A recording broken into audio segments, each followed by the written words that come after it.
All right, let's go ahead and call the Senate to order. Sergeant Arms will please secure the chamber doors. Members, please take your seats. Madam Clerk, please call the roll. Mr. President. All right, Senators, we are very pleased to have Reverend Dr. Cheryl L. Tatham from the North Chevy Chase Christian Church in Chevy Chase, Maryland, guest of the distinguished senator from the 18th District. Please rise for the invocation.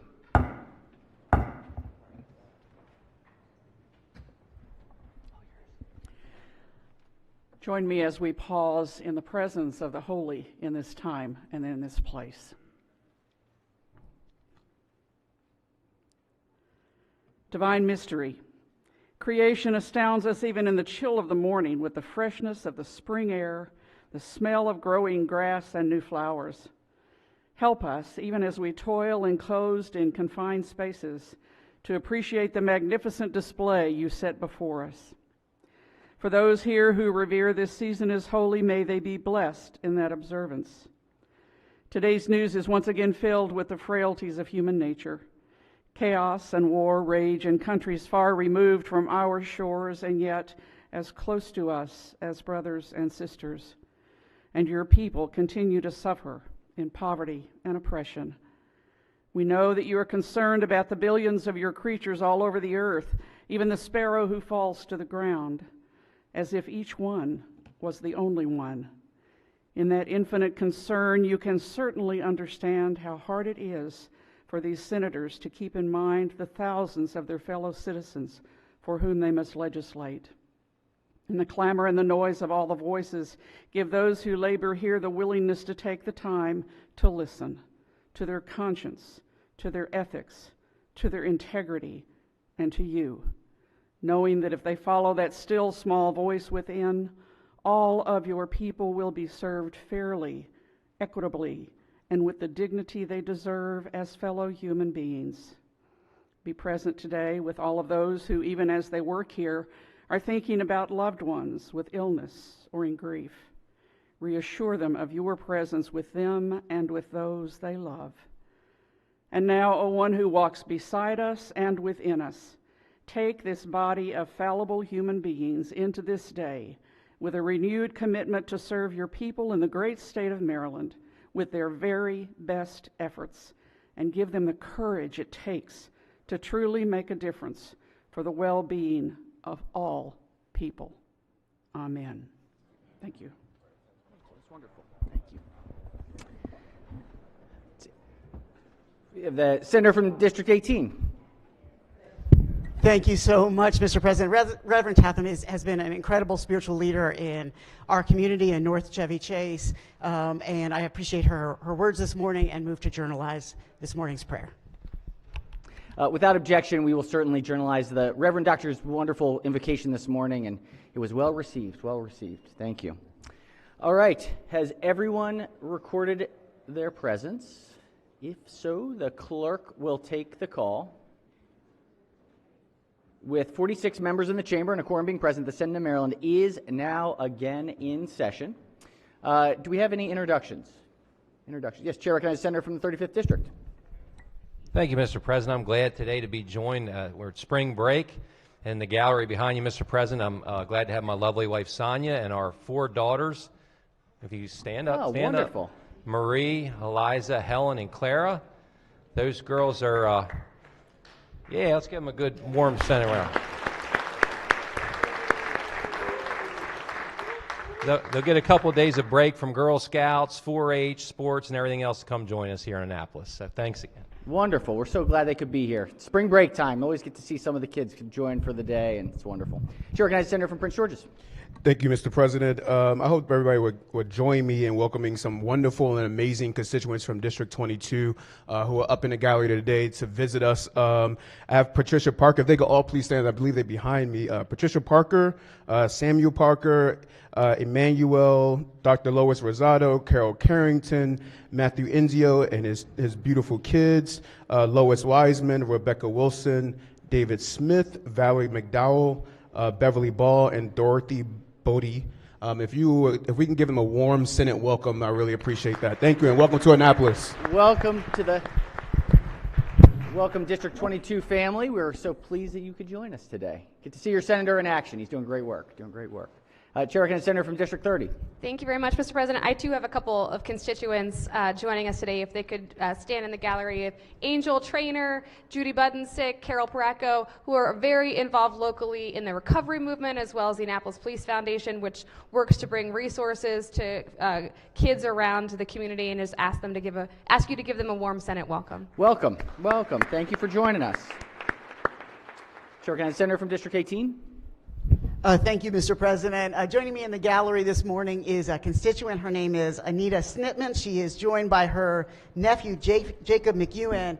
Anita is a precinct official in my legislative district, but before she moved to Maryland, she spent 7 years working as chief of staff to a senator in the Virginia legislature. Oh, very good. She's here to see Maryland do its democracy here this morning. Please welcome Anita Snitman and her nephew. Excellent. Welcome.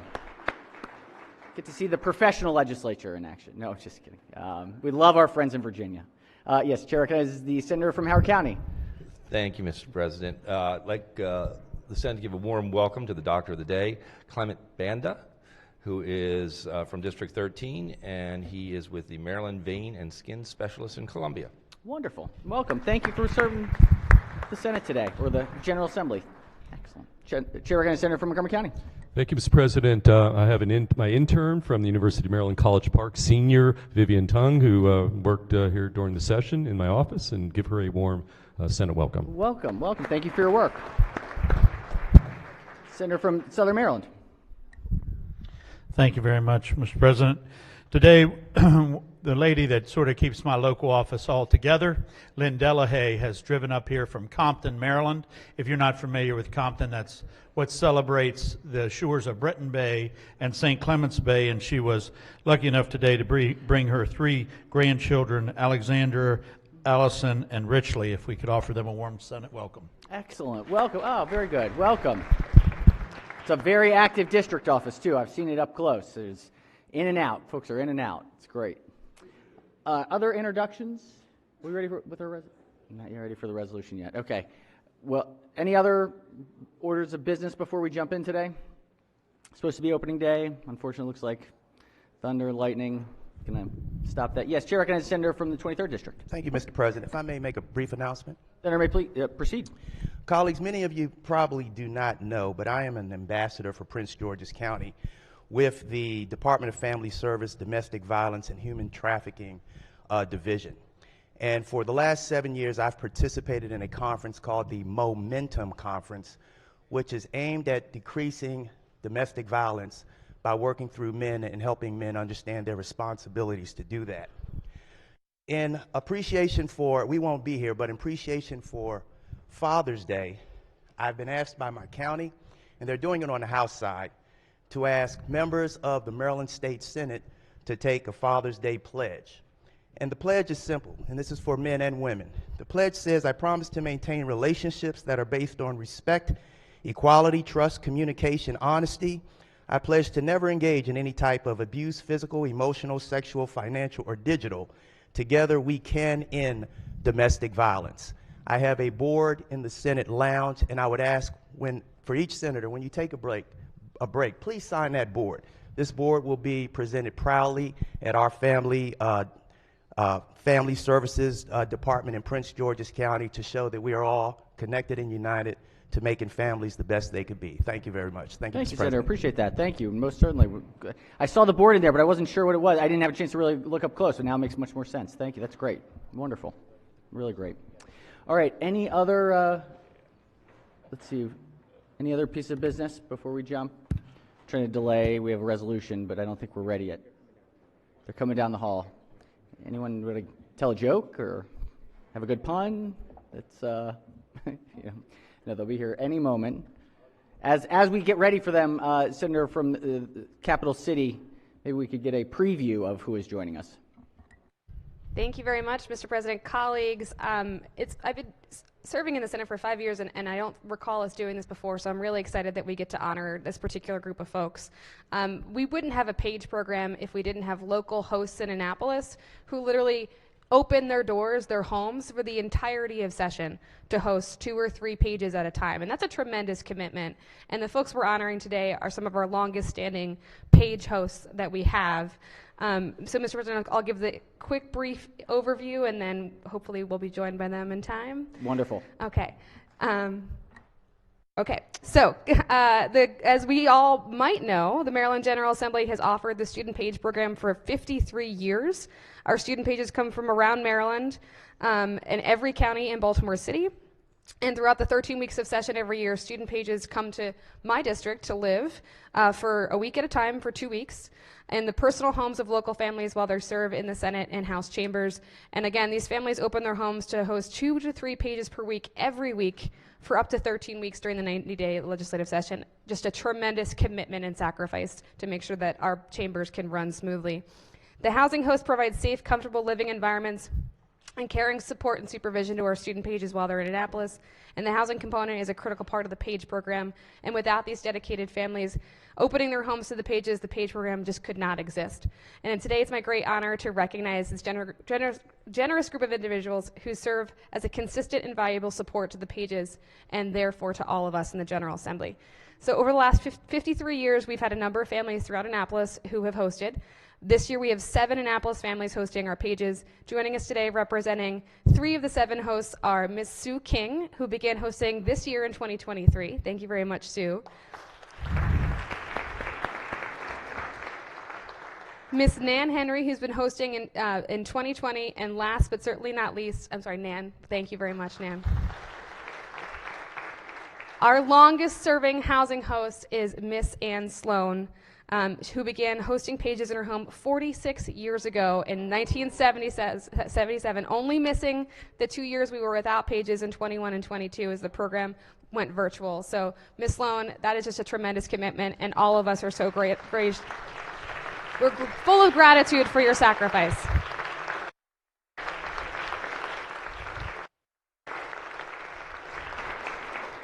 Obviously, Mr. President, I'm very proud of my constituents and neighbors. It's good to see friendly faces here, and I ask that the resolution be read across the desk. Clerk will read the resolution in full. Be it hereby known to all that the Senate of Maryland offers its sincerest congratulations to the student page housing providers in recognition of the extraordinary service, generosity, care, and support shown to the Maryland General Assembly student pages throughout the provisions of safe, comfortable housing since the beginning. The entire membership extends its best wishes on this memorable occasion and directs this resolution be presented on the 6th day of April, 2023. The clerk will call the roll. Mr. President? Has everyone recorded their vote? If so, the clerk will take the call. To the wonderful, wonderful, wonderful hosts of the Student Page Housing Program, we are so deeply thankful for all of your efforts, and it really, truly means so much to us as a Senate and the General Assembly, and we just thank you so much for your work over these years. Thank you, thank you, thank you. Such a crucial part, all the pieces that come together for the PAGE program. It's just, we've had a great year, so thank you all so much. Thank you, thank you. All right, any further introductions? Any other pieces of business? If not, so be considered the reading of the journal from the prior legislative day. We've got a number of bills passed by yeas and nays. Let's start with calendar number 8. Clerk will read the bills.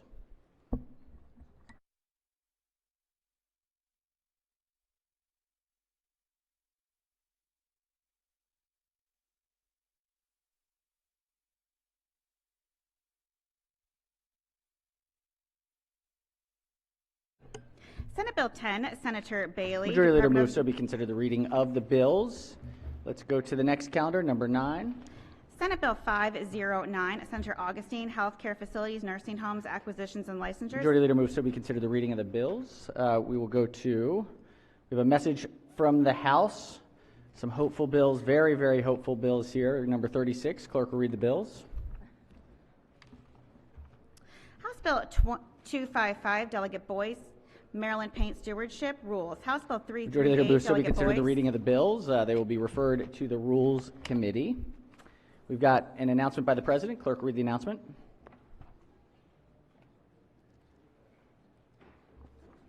In accordance with Rule 33D, the following legislation has been reassigned as indicated below.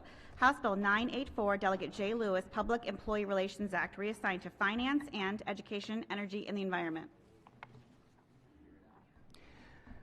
All right, announcement, let's see, the bills will be reassigned to their appropriate standing committee. Let's go ahead and start with, do we have everybody here? We do. We'll start with Finance. Let's start with Finance. We've got a Senate bill here. This is report number 54. Clerk will read the bill. Senate Bill 307, Senator Klossmeyer, Financial Institutions, Mortgage Loan Originators, Independent Contractors, favorable with 2 amendments. Chair recognizes the bill's sponsor as the floor leader.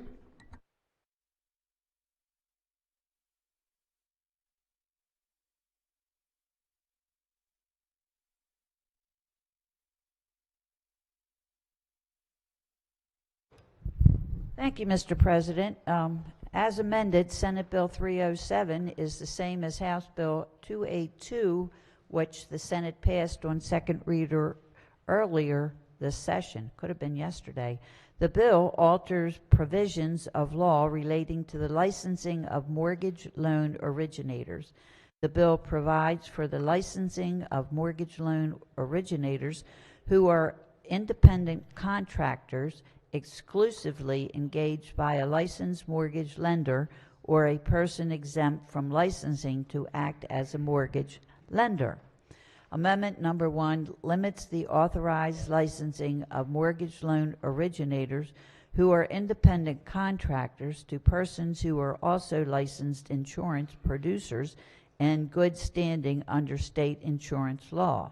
Amendment number 2 requires the Commissioner of Financial Regulation to report to the legislative committees on complaints and violations of the law or regulations relating to mortgage loan origination services and independent contractors. I move the amendments and the adoption of the favorable report. Floor leader moves for the adoption of the 2 committee amendments and the favorable committee report. Any discussion on the amendments? Any objections? Without objection, the 2 committee amendments are adopted. Question now is on the amended report. Any discussion? If not, all in favor of the report say aye. Opposed, nay. The ayes have it. The favorable committee report as amended is adopted. Are there any further amendments to the bill or its title? Seeing none, Senate Bill 307 is hereby ordered printed for 3rd reading. We're going to go ahead and try and get through as many Senate bills so we can get them over while the House is still in session. So let's go to the Committee on Education, Energy, and the Environment. This is report number 50. Clerk will read the first bill. Senate Bill 265, Senator Watson, 6888 Central Postal Directory Battalion Day, favorable. Chair recognizes the bill sponsor as the floor leader. Thank you, Mr. President. Let me take a quick moment. Senate Bill 265 honors the service that black women performed during World War II. The only all-black female unit consisting of 855 women were members of the Women's Army Corps and made history as members of the 6888th Postal Battalion, known as the 6888, the only all-black female unit to serve in Europe during World War II. At a time when morale suffered, they tackled the impossible challenge of sorting through years of backlog mail in Europe. 17 million items. Some had been in the post office for 2 years. They resolved this backlog in 3 months, which was estimated to be 6 months long. After they did that, they went to France and did the same thing. All in all, they processed 65,000 pieces of mail per shift. Tyler Perry, who hosted the Black Caucus a couple of years ago, started filming a movie dedicated to these women in January, and that movie production is supposed to conclude today, April the 6th. This bill is a priority of both the Black Caucus and the Veterans Caucus, and I ask for a favorable committee report. All right, that's interesting. Floor leader moves to the adoption of the favorable committee report. On the report, any discussion? Or all in favor of the report say aye. Opposed, nay. The ayes have it. The favorable committee report is adopted. Are there any amendments to the bill or its title? Seeing none, Senate Bill 265 is hereby ordered printed for 3rd reading. Clerk will read the next bill. Senate Bill 931, Senator Hester, Public Utilities Certificate of Public Convenience and Necessity, Solar Photovoltaic Systems, favorable 2 amendments. Chair recognizes the bill sponsor as the floor leader. Thank you, Mr. President.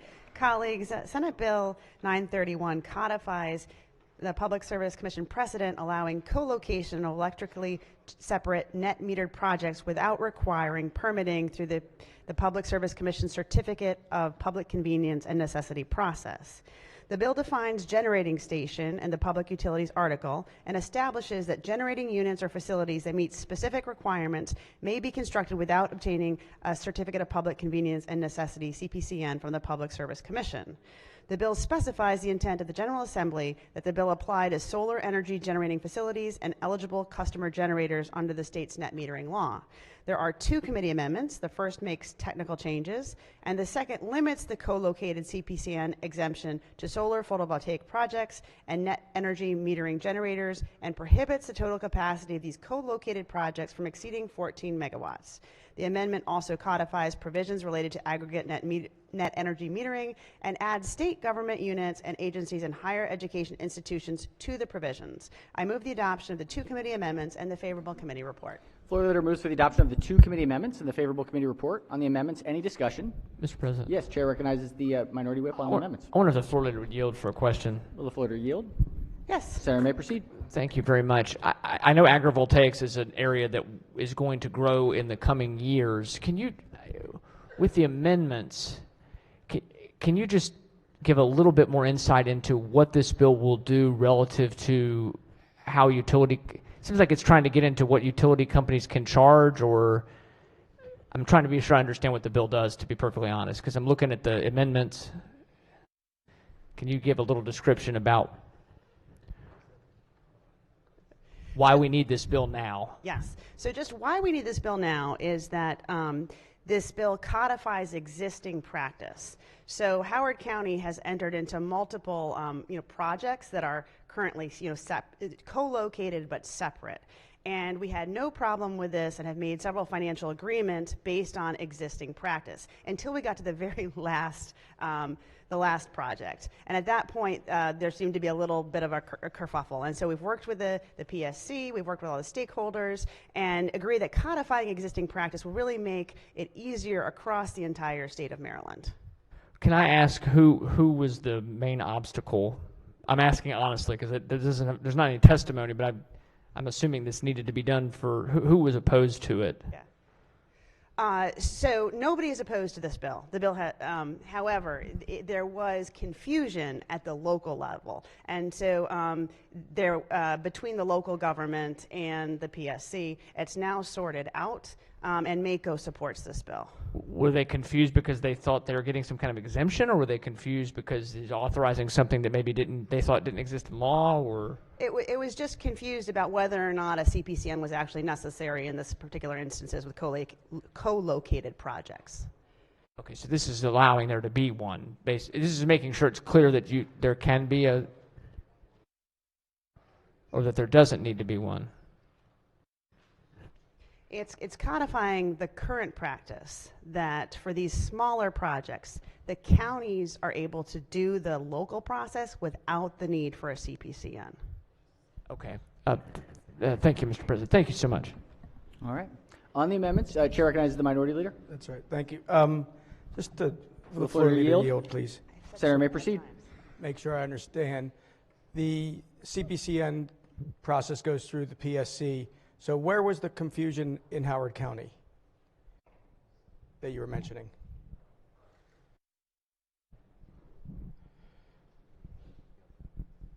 It was a delay over implementation of whether or not the CPCN was necessary for the final project. So the CPCN is needed for anything? Because it wasn't codified. It was existing practice, and then there was like a last minute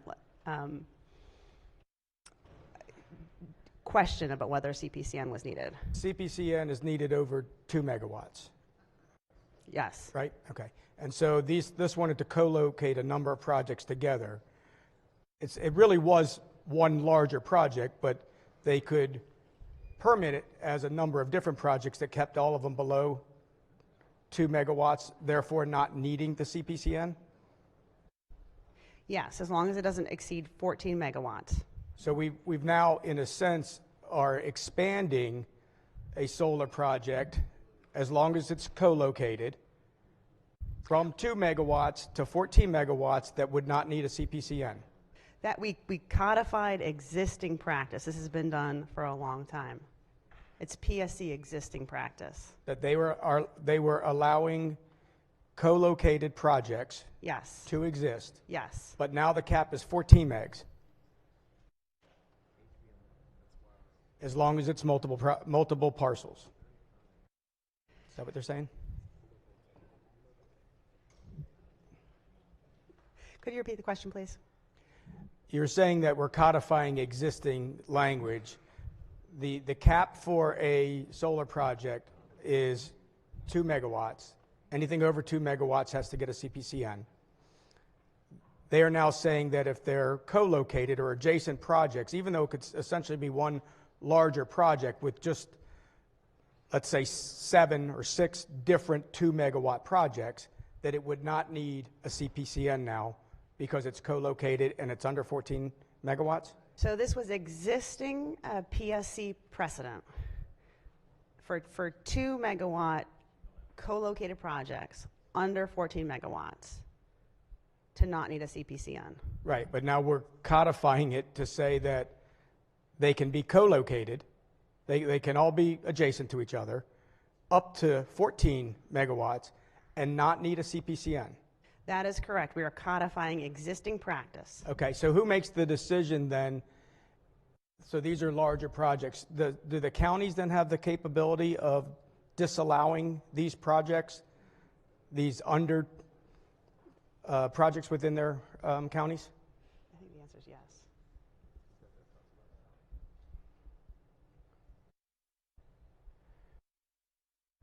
So there's another bill that we have that talks about the county's ability to approve or deny these certain projects within their purview. That bill is going to be with respect to permitting, so they can approve or deny the permit. But those projects would have already received CPCN approval. So what's happening in that bill is they get CPCN approval. The county was delaying the processing of the permits that are necessary to go forward. That bill takes care of that. It's a different bill. That is correct, but the counties do have discretion in this bill as well. So anything under 2 megawatts, the county still has discretion on whether or not they're going to approve the entire project. That does not need to go through a CPCN. That's correct. That's correct. And so then my question is, does this bill then say that a developer can build up to 14 megawatts in the series of 2 megawatt projects that does not need a CPCN anymore? That means county would have full control over whether these move forward? Yes, but you still have local zoning and you still have the other requirements that the counties have control over. I mean, that's what I'm looking for. I wanted to say that the counties, on these types of projects that being presented under this bill, the counties would still have full control over the zoning and the siting of these projects, because now we're saying that they don't require a CPCN. Is that right? I'm sorry, can you repeat the question? I'm saying, does this bill provide the counties the ability to grant siting of a solar project up to 14 megawatts if it's less than, if each one of them are less than 2 megawatts? Then the county has full authority, because these do not have to go through a CPCN process. I believe that's correct, right?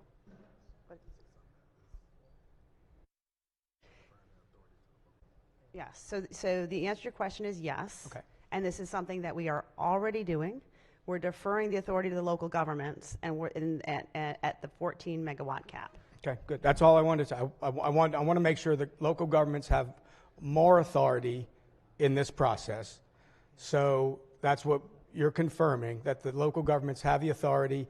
Even though a project can go up to 14 megawatts, it still will not need a CPCN, which means that the local government can have authority if these projects are sited or not. Yes. Okay, thank you very much. Thank you. All right, Chair recognizes Senator from the 37th District. Thank you, Mr. President. I just have one question about the precedent that was Will the Senator yield to a question? Senator may proceed. I just wanted to confirm for everyone who will be voting on this as we're discussing it.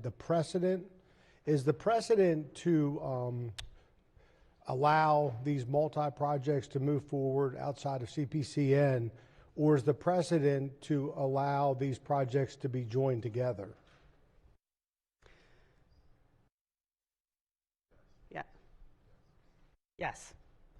My understanding of the precedent is allow the projects to be joined together, not allow new projects to come online under this joint organizational proposal.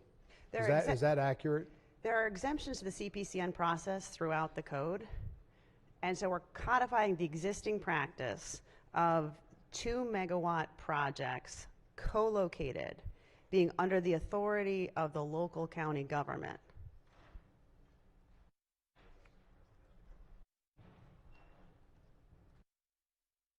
Okay.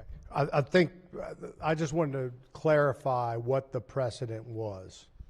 And the precedent is what?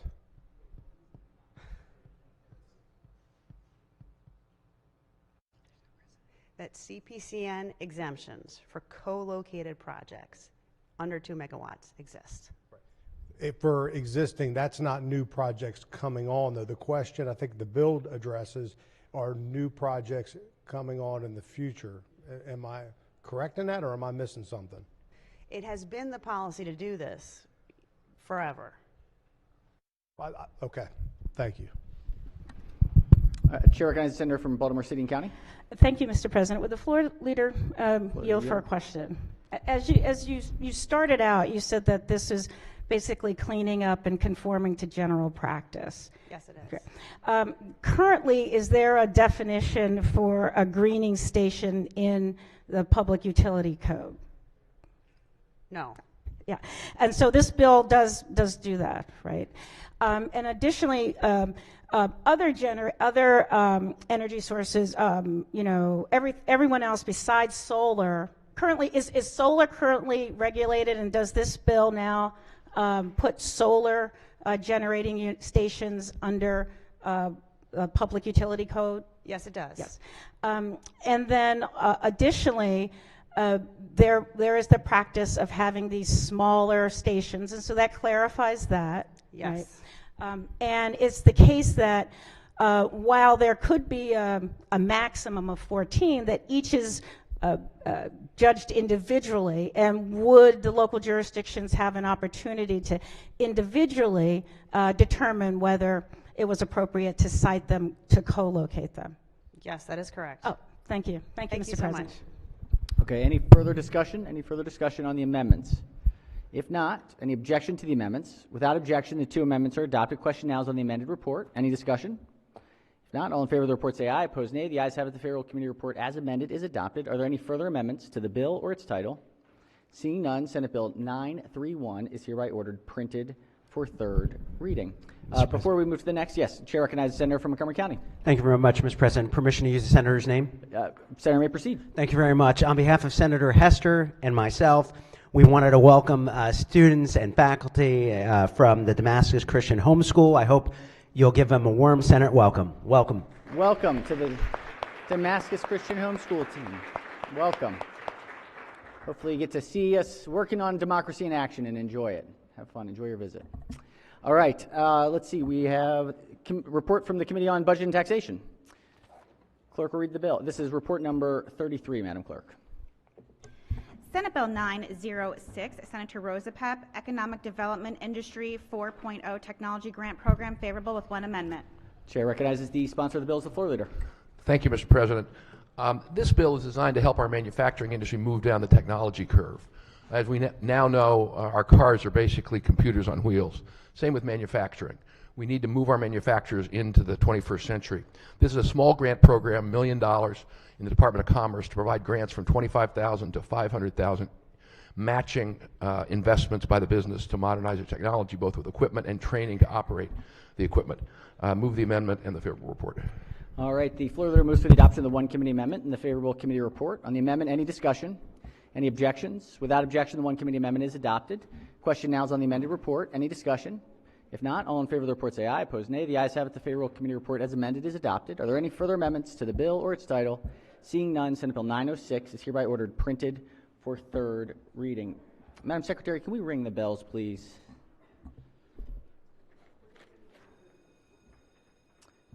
If we could do a quorum call, Madam Clerk. Mr. President, Has everyone recorded their presence? If so, the clerk will take the call. With 47 members in the chamber and a quorum being present, the Senate of Maryland remains in session. We're going to start with Senate third reading calendar number 65. Clerk will read the bill. Excuse me, the resolution.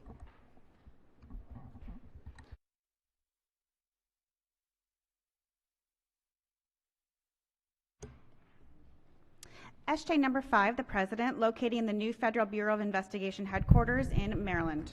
All right, Senate Joint Resolution number 5 is on third reading for final passage. Chair recognizes the senator from the 22nd District. Thank you, Mr. President. Mr. President, I want to thank you and your staff for moving diligently on this resolution and keep putting it together. It's really thank you on behalf of Prince George's County. But today I stand in strong support of this resolution to urge the United States General Services Administration to relocate the Federal Bureau of Investigation's headquarters to Prince George's County. Prince George's County is the best option for the headquarters. Both sites in Maryland, Greenbelt, and Landover meet the GSA's requirements for racial equity, transit access, lower construction costs, and site development flexibility. The relocation of this facility will provide benefits not only to Prince George's residents, but it would have meaningful, lasting economic and social impact for the entire state of Maryland. The General Assembly has already set aside millions of dollars to develop the area around the new site if it were selected. The passage of this resolution represents the solidarity from the entire General Assembly, showing that we are in lockstep on this issue.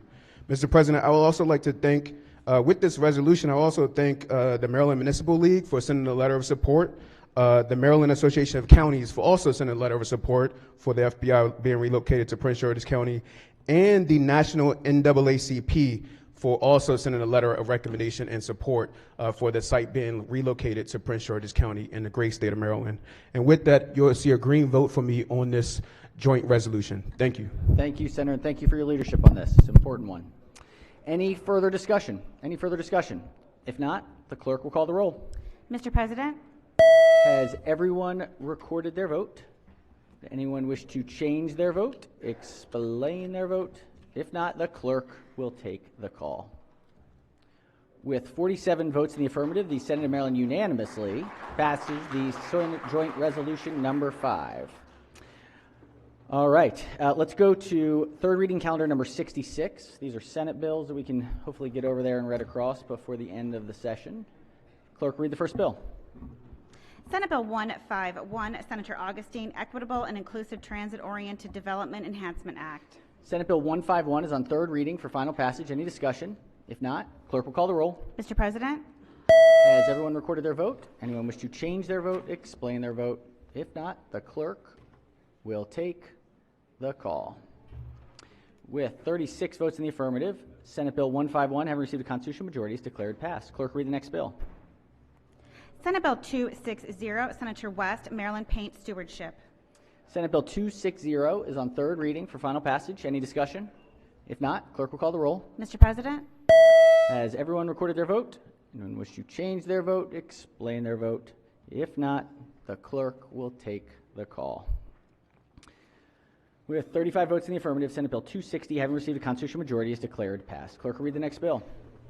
Senate Bill 311, Senator Zucker, Non-Public Education Placements of Children with Disabilities, Teacher Salaries, Teacher Pay Parity Act. Senate Bill 311 is on third reading for final passage. Chair recognizes the senator from Montgomery County.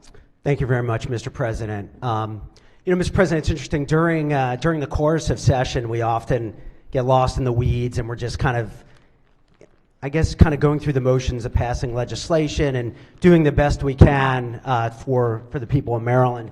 But often things get very personal for us without, really thinking about it. But I've thought a lot about this bill, and this is deeply important to me, Mr. President. I'll tell you why. This is dealing with those with developmental disabilities or severe learning differences, often where their performance just doesn't meet their potential. These are public school students who are not able to be educated in public schools, and the public school pays for them to go to these special education schools. So why is this bill important to me? Because I was one of those students. And what this bill does is says, we are investing in these children and we're willing to pay for them to go to another school because the public schools can't educate them, but we want teachers that are less than, that students like me don't deserve teachers that are paid equally. I believe that every student that goes to a special education school who is publicly funded deserves to be more than that and are more than that. And that's why it is my privilege to vote for this bill, and I look forward to working with the counties. I look forward to working with them and knowing that this is an arrangement that we all made, that there was going to be a split between the state and the counties because these are public students, these are public education students, and these are educators that are teaching that population, and we are sending a clear message with this support of this bill that those educators and the students that are publicly funded are worth something. And children like me are worth something, and that's why I'm proud to support this bill, Mr. President. Thank you, Senator. All right, any further? Yes, Chair recognizes the senator from the 38th District, followed by the Minority Whip. Thank you. And if I could ask the bill's sponsor, I just wanted to ask a couple questions before voting for this bill. Will the floor yield? Sure. Senator may proceed. First of all, I really appreciate your passion on the bill, and I support this bill. But I have been contacted by my counties, and it's more about if that cost has been shifted to the counties on top of what they're already paying for the blueprints. So they have raised this issue. You indicated that you're going to work this out. I don't know how that's going to be worked out, but I hope that it will be worked out. Yeah, so this is the current arrangement where this is not new to the counties. The split already takes place. This is providing funding for those that are taking care of or educating our most important but vulnerable population. And this is keeping the status quo with the split. And based on the fact that in the operating budget of the state of Maryland, we already put money in there, and we've been doing it for the last 3 years.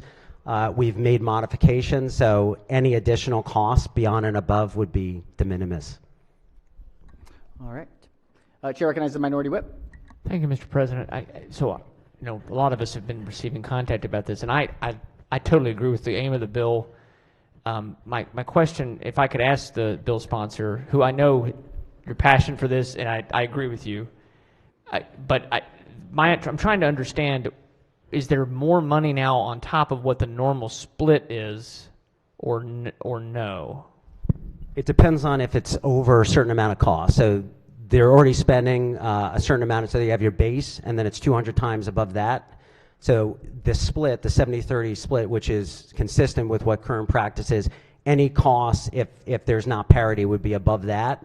Could I, not to interrupt you, could I ask you to explain that for me just a little, like I'm not on the budget committee? No problem. The 70-30 split, is that? Yeah, so Okay. Right now, the way that it works is when you have these non-public special ed students, the state takes care of 70% of that cost, and the counties take care of 30% of that cost, and this doesn't change that. So, okay, great. And so when you say if there's cost above and beyond, why would there be cost above and beyond if it's split 70-30? Or did I misunderstand? It would be cost within that 70-30 split in case there needs to be further parity, because it's trying to give increases to the educators that take care of this special population. So if there's additional costs, it would be that 70-30 split still. So more responsibility on the state. So what the additional cost would be, this bill requires that the teachers in non-public schools be paid more because they're receiving non-public placements? Public placements, I'm sorry. Yeah, I mean, well, they're in special ed schools that take care of public school students, and there's been a real educator shortage. It's hard to retain educators in this field, so we're just trying to create more parity with pay. Because is it fair to say these children would not otherwise be provided for without these non-public schools? Correct. Because there can't be, they're public school students, right? Their home school would be a local school, whether it be elementary, middle, or high school, and they cannot be educated by the public school system. As a result, the public school system goes ahead and pays for them to attend these non-public special ed schools, or really special ed schools, and then you have educators that are teaching that population in these special ed schools, and that's the population And we're they've been addressing. underpaid. They're not being paid in some cases. Correct. They're not being paid. They're underpaid, all while trying to educate public school students at a special ed school. So we're requiring, but we're not requiring the school to increase their salary. We're requiring the state and counties to pay more so that their salaries can be increased. Is that what the bill is doing essentially? Because it's the state's and county's responsibility to take care of those kids because they're public school students. I understand. I'm not even saying I don't agree. I'm just trying to understand how the money's working. That's correct. Could those non-public placements, they could decide they don't, those places would these schools decide they don't want to take placements from the schools? They would obviously want to take placements always, correct? So the way it works is they would, there's a whole process. It goes to the central office for central public school office, and what will happen is there will be a list offered to the parents or guardians of these are the different special education schools that you can apply to. And then depending on if there's a spot, they would get into like Benedictine or Ivy Mount or these other schools, Manseth schools across the state of Maryland. Those would be schools that they'd be eligible to attend, and those schools receive both state and the students that attend that would receive both state and county dollars. And the money follows the student. Correct. To that. Okay. All right. So, just in closing, Mr. President, just a follow-up question.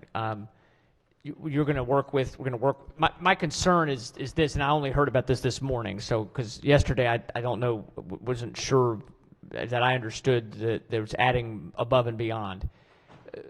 We've got, I know all of our local school systems, some of our school systems under the Kerwin formula are a little better off than others. Everybody's getting more money, but there's also more requirements and more responsibilities.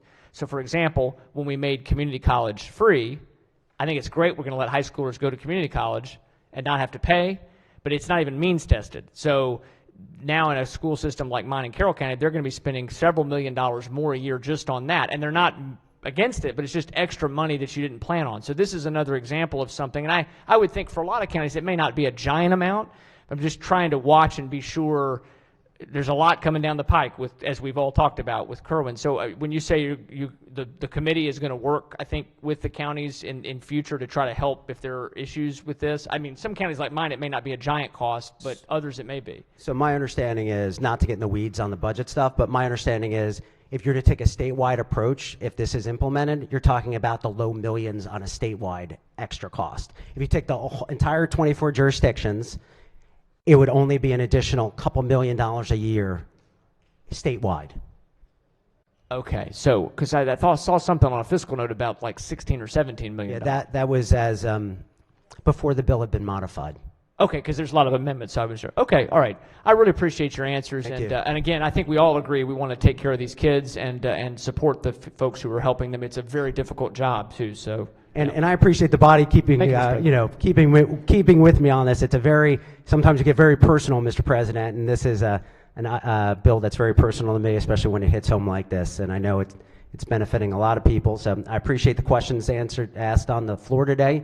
It's important because it just highlights what we're doing, and it's meaningful. So thank you. All right. On the bill, any further discussion? Any further discussion? If not, the clerk will call the roll. Mr. President? Has everyone recorded their vote? Anyone wish to change their vote, explain their vote? Yes, Chair recognizes the senator from District 7. Thank you, Mr. President. Just take a minute to explain my vote. You know, colleagues, we sit in committee for hours, and the people we sit next to educate us every day. We become friends. You know, I have two incredible people I sit next to in committee that teach me a lot. Hopefully I return it and teach them. But on this bill, I was wavering, and the member that sits to my right, you know, not to tell you who she is, but as a former principal, she sat there and taught this student what this is about. And she really educated me, and you know, when the sponsor got up and you saw the passion he had, it made me realize this was the right thing to do. So I want to thank both of them for twisting my arm, making me a co-sponsor, and voting for this bill. Thank you, Senator. Any further senators wish to explain their vote? If not, the clerk will take the call. It's like the old days in EHE. That's all right. All right. With 47 votes in the affirmative, Senate Bill 311, having received a constitutional majority, is declared passed. All right, clerk, read the next bill. Senate Bill 424, Senator Elfrith, Eligible Projects Procurement of Construction Materials by Clean Maryland Act. Senate Bill 424 is on third reading for final passage. Any discussion? If not, clerk will call the roll. Mr. President? Has everyone recorded their vote? Anyone wish to change their vote? Explain their vote? If not, the clerk will take the call. With 38 votes in the affirmative, Senate Bill 424, having received a constitutional majority, is declared passed. Clerk, read the next bill. Senate Bill 477, Senator Feldman, Residential Construction Electric Vehicle Charging. Senate Bill 477 is on third reading for final passage. Any discussion? If not, clerk will call the roll. Mr. President? Has everyone recorded their vote? Anyone wish to change their vote? Explain their vote? If not, the clerk will take the call. With 41 votes in the affirmative, Senate Bill 477 having received a constitutional majority is declared passed. Clerk will read the next bill. Senate Bill 547, the President, Office of Statewide Broadband, Study of Broadband Expansion Incentives. Senate Bill 547 is on third reading for final passage. Any discussion? If not, clerk will call the roll. Mr. President? Has everyone recorded their vote? Anyone wish to change their vote? Explain their vote? Chair recognizes the minority whip. Has 2 minutes to explain his vote. I will actually withdraw because there's a House bill coming on this, so thank you. All right, excellent. Any further senators wish to explain their vote? If not, the clerk will take the call. With 47 votes in the affirmative, Senate Bill 547 having received a constitutional majority is declared passed. Clerk will read the next bill. Senate Bill 697, Senator Augustine, Energy Storage Targets in Maryland Energy Storage Program Establishment. Senate Bill 697 is on third reading for final passage. Any discussion? If not, clerk will call the roll. Mr. President? Has everyone recorded their vote? Anyone wish to change their vote? Explain their vote? If not, the clerk will take the call. With 36 votes in the affirmative, Senate Bill 697 having received a constitutional majority is declared passed. Clerk will read the next bill. Senate Bill 720, Chair, Budget and Taxation Committee, Horse Racing, Extension of Maryland Horse Racing Act, and Establishment of Maryland Thoroughbred Racetrack Operating Authority. Senate Bill 720 is on third reading for final passage. Any discussion? If not, clerk will call the roll. Mr. President? Has everyone recorded their vote? Anyone wish to change their vote? Explain their vote? If not, the clerk will take the call. With 47 votes in the affirmative, Senate Bill 720 having received a constitutional majority is declared passed. Clerk will read the next bill. Senate Bill 954, Senator Klossmeyer, Opioids, Opioid Restitution, Advisory Council and Fund and Overdose Response Program. Senate Bill 954 is on third reading for final passage. Any discussion? If not, clerk will call the roll. Mr. President? Has everyone recorded their vote? Anyone wish to change their vote? Explain their vote? If not, the clerk will take the call. With 47 votes in the affirmative, Senate Bill 954 having received a constitutional majority is declared passed. Clerk will read the next bill. Senate Bill 974, Senator Bailey, State-owned nursing homes, deficiency, citations, and fines, contractor reporting requirements. This is an emergency bill. Senate Bill 974 is on third reading for final passage. Any discussion? If not, clerk will call the roll. Mr. President? Has everyone recorded their vote? Anyone wish to change their vote? Explain their vote? If not, the clerk will take the call. With 47 votes in the affirmative, Senate Bill 974, having received a constitutional majority, is declared passed. All right, let's get through some of these. Oh, yes, Chair recognizes the Senator from the 29th District. Thank you, Mr. President. I just wanted to take a minute and thank each and every member here of the Maryland Senate and your staffs for your quick work to bring this accountability to our Veterans Home in Charlotte Hall. The victims and their families deserve a facility and care that we can provide, and it should be the best that we provide in this state. To have a Veterans Home with a 1-star rating and an abuse warning is completely unacceptable, and quite frankly was just scary to think that something like that could happen in the state of Maryland. But you know, as we rally and we get this bill to the House so they can do their work, I just wanted to let the body know about how many calls I've received about people wanting to volunteer and starting to go there.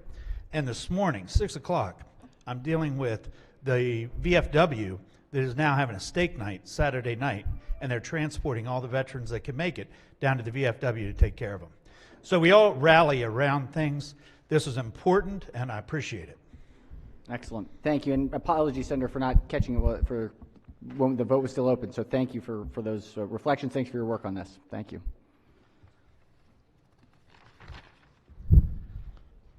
And now the calendar's ended? Yes, Senator. Thank you very much, Mr. President. I inadvertently need to hit the red button on Senate Bill 424 and need to change that to green. 424 in the green. Any objections? Without objection, so ordered. Any further changes, alterations? If not, let's start with the hardest. We are receding. We're receding. Don't do this often, but today we will. We've got House Bill 32. If the clerk would please call that bill up.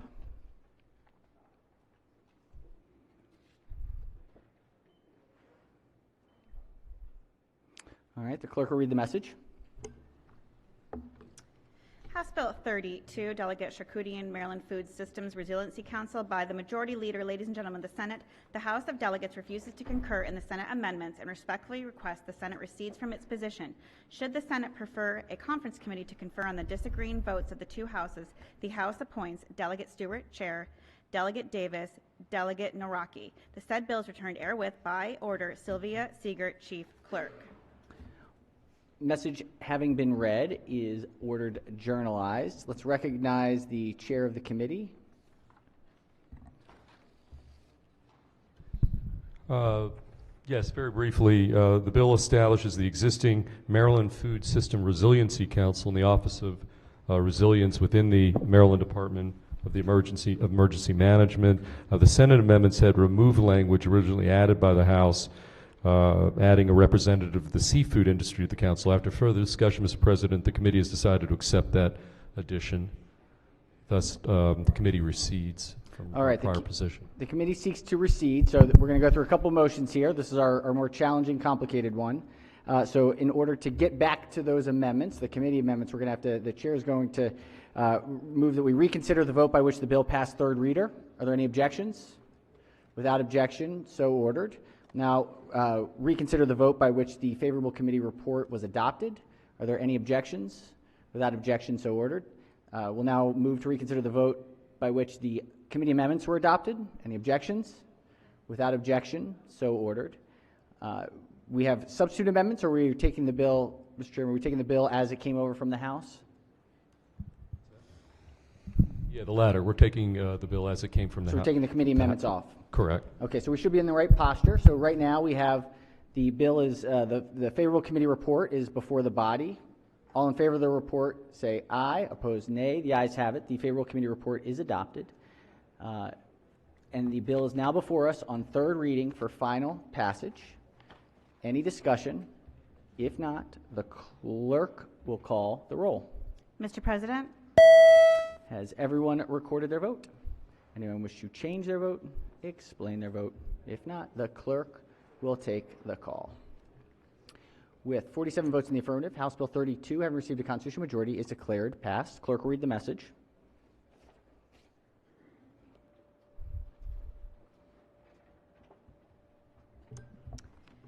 By the Majority Leader, ladies and gentlemen of the House of Delegates, House Bill 32, Delegate Charkoudian, Maryland Food Systems Resiliency Council. The Senate recedes from its position on House Bill 32. Said bill is returned herewith by order Nicole Alexander, Secretary. Message having been read is adopted. All right. Hopefully we don't have too many more of those this year. We have a concurrence calendar. This is this is calendar number 3. Clerk will read the bill. Senate Bill 580, Senator Elfreth, Public Safety Officer and Community Wellness Training Grant Fund. Motion to concur with the House amendments. Chair recognizes the chair of the committee. Thank you, Mr. President. The committee moves to concur with the House amendments. Just as passed by the Senate, this bill establishes the Officer and Community Wellness Training Grant Fund, which is a special fund administered by the Governor's Office of Crime Prevention, Youth, and Victim Services. I like to go cap better, to provide grants to local law enforcement agencies, mental health aid first, training, and critical incident stress management, peer support program for fiscal year 2025. Move for the occurrence, Mr. President. All right. Move to occur. The chairman urges that we concur with the House amendments. So question before the body is on the House amendments. Are there any objections to the House amendments? Without objection, the House amendments are adopted. Senate Bill 580 is then again before us on third reading for final passage. Any discussion? If not, clerk will call the roll. Oh, Mr. President. Has everyone recorded their vote? Anyone wish to change their vote? Explain their vote. If not, the clerk will take the call. With 47 votes in the affirmative, Senate Bill 580, having received a constitutional majority, is declared passed. Mr. President. Yes, Chair recognizes Senator from the 22nd District. Is it appropriate to do an brief introduction? Senator may proceed. Thank you, Mr. President. Ladies and gentlemen of the Senate, earlier I mentioned one of my constituents who are here, but I failed to mention or recognize his beautiful young children, Aja, Leah, and Blake, who are here in the gallery. If you guys would stand up and if we can give them a warm Senate welcome, here to see the Senate in action. Welcome, welcome. I can't imagine a better place to be for spring break. You know, this is like preeminent destination. No, it's great to have them. Thank you. All right, we have another concurrence calendar. Let's go ahead and this is calendar number 7. Clerk will read the bill.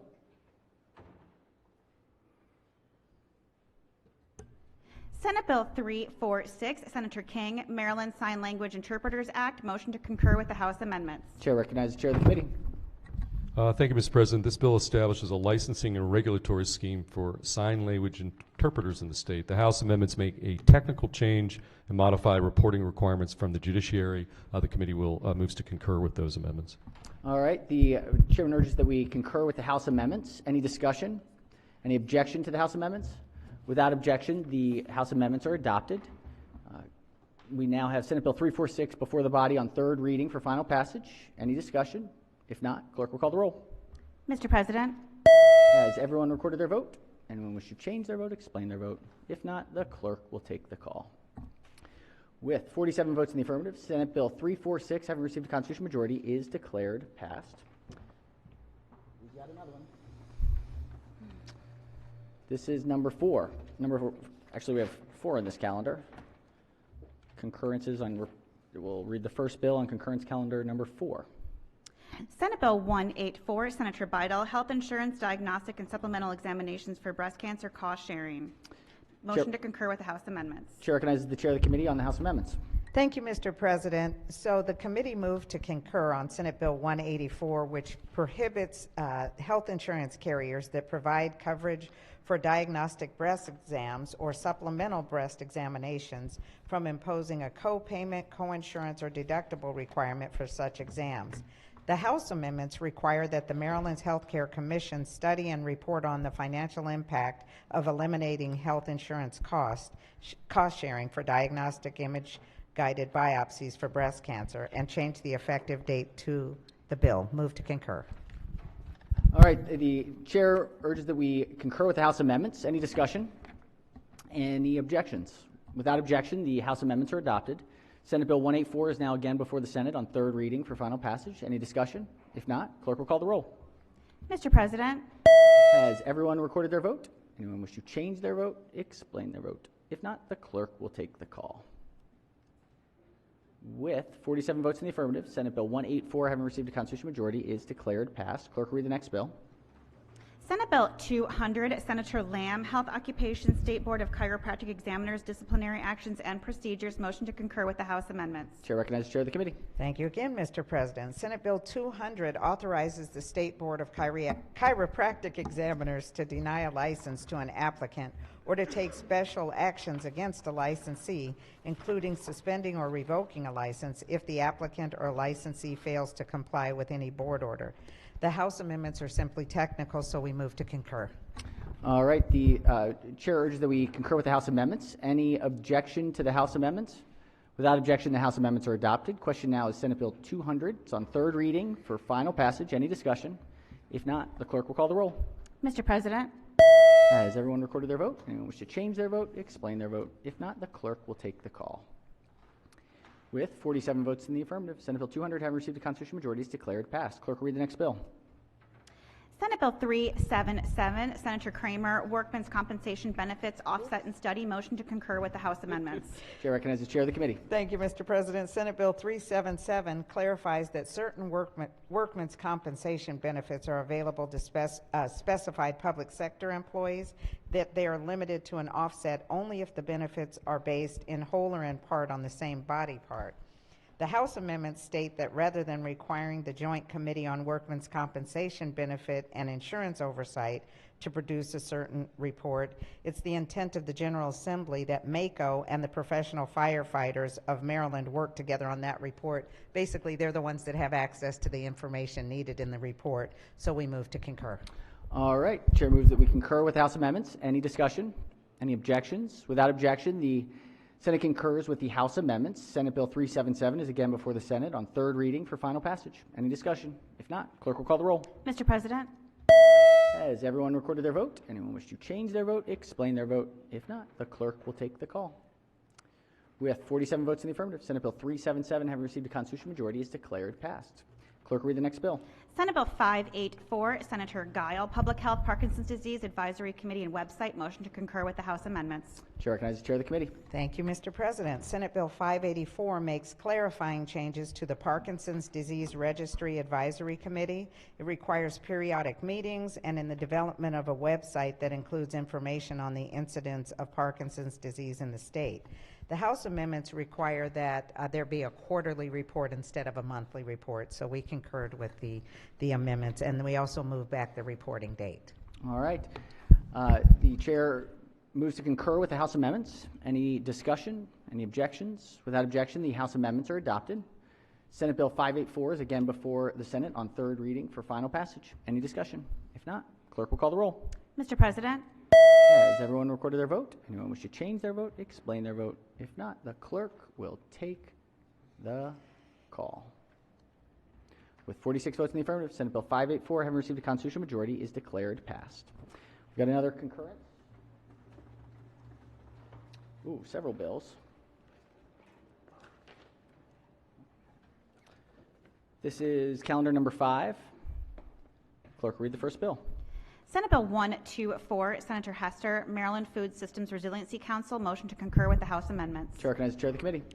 Thank you, Mr. President. This is the cross-file of the bill, House Bill 30 we reseated earlier. So again, the bill establishes the existing Maryland Food System Resiliency Council in the Office of Resilience within the Maryland Department of Emergency Management. The bill also repeals a restriction on who may serve as the elected co-chair of the council. The House amendments add a representative of the seafood industry to the council. On this, the committee moves to concur with those adjustments made in the House. All right, Chair moves that we concur with House amendments. Any objections?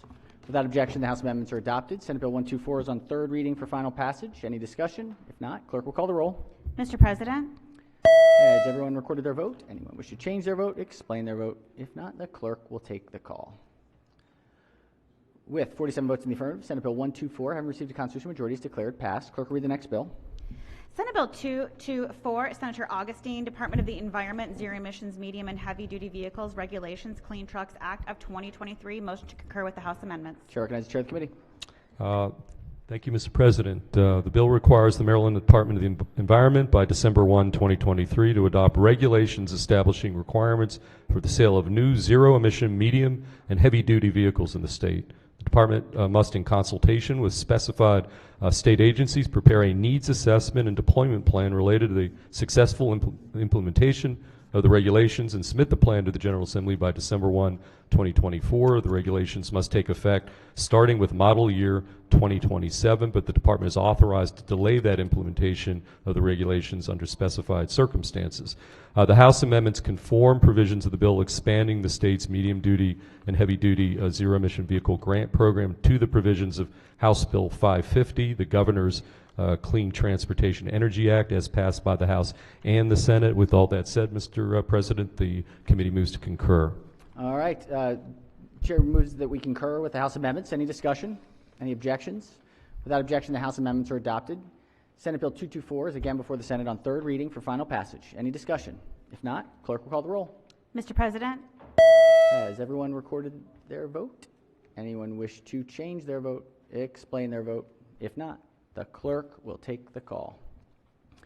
With 35 votes in the affirmative, Senate Bill 224, having received a constitutional majority, is declared passed. Clerk will read the next bill. Senate Bill 280, Senator Guile, Child Care Providers Registration Licensing Exemptions, motion to concur with House amendments. Senate Bill 280, Chair recognizes the chair of the committee. Yeah, Mr. President, I don't have the report on this one. Senate Bill 280, for whatever reason, didn't make it here. So, Do we want to special order it to the end of the calendar today and see if we can? Yeah, let's do that. Thank you. All right. Any objections? Without objection, we'll special order this one to the end of the calendar. Clerk, read the next bill.